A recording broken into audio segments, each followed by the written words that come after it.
When people hear the word Photoshop, generally the first thing that comes to mind is a flawless skin, a naturally thin, ultra-tanned, perfectly retouched model that usually isn't wearing any clothes, yet is promoting a clothing line. Photoshop has an awfully bad rap in this day and age because it generally is associated with fat shaming, or people think of corrupt magazines that like to overdo it on the Photoshop and slim down even people's fingers because they think that looks better.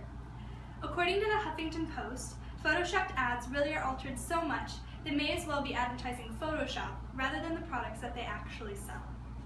I personally have avidly used Photoshop for over 2 years now, and so I'm going to be showing you all some examples today of my personal creations that I have made during my time with the program. However, I'm not going to be showing you all weird images that I have photoshopped of my friends that are like before and after, side by side, because that's really not what I use Photoshop for. Most people probably aren't aware of Photoshop's many other uses beyond physical alteration, and there are lots of lesser-known ways that someone can utilize this program. Photoshop can be used for graphic design, to convert drawings into virtual works of art, and to make minor adjustment to images in a positive and a helpful way. So forget what you've heard, Photoshop isn't only for photos. Photoshop is used to produce a variety of today's logos and advertisements, many graphic designs that we see in magazines and billboards everywhere. On Photoshop's official website, one of the definitions of the program states, use flexible layers and precise selection and masking tools to create images that evoke feelings, set styles, and make your visions real. Photoshop is equipped with many tools that allow you to customize fonts, draw, and blend many different colors and create many different shapes. This is what the interface of Photoshop looks like. And while that might be intimidating at first, Photoshop is actually a very user-friendly program. And if you hover over any of its icons, it will pop up what the icon says. So honestly, with a little bit of practice, anyone can use Photoshop.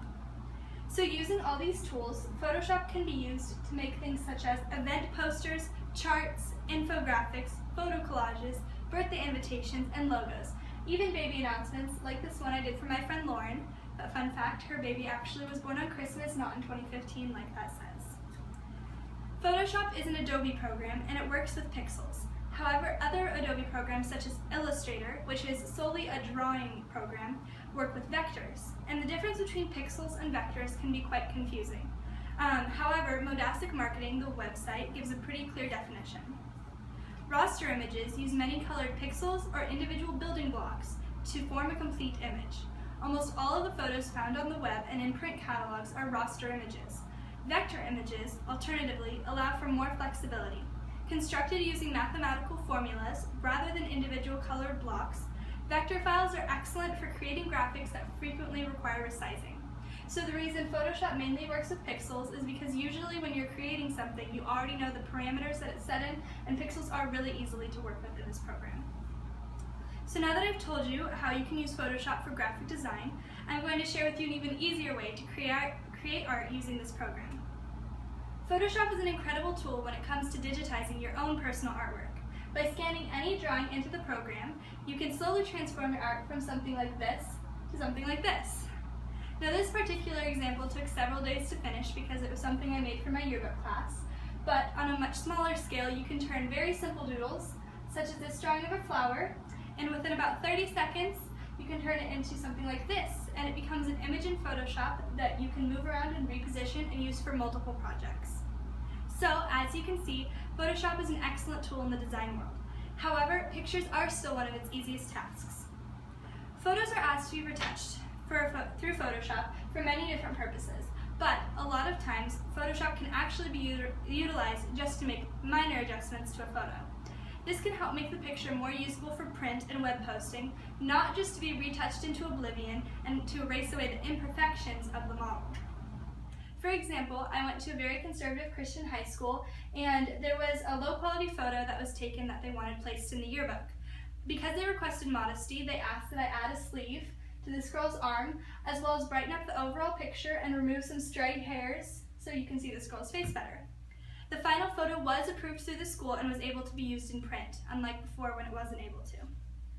The photography website Picture Correct says, you can learn simple photo corrections and how to fix the minor imperfections to make a photograph look the best it possibly can using Photoshop.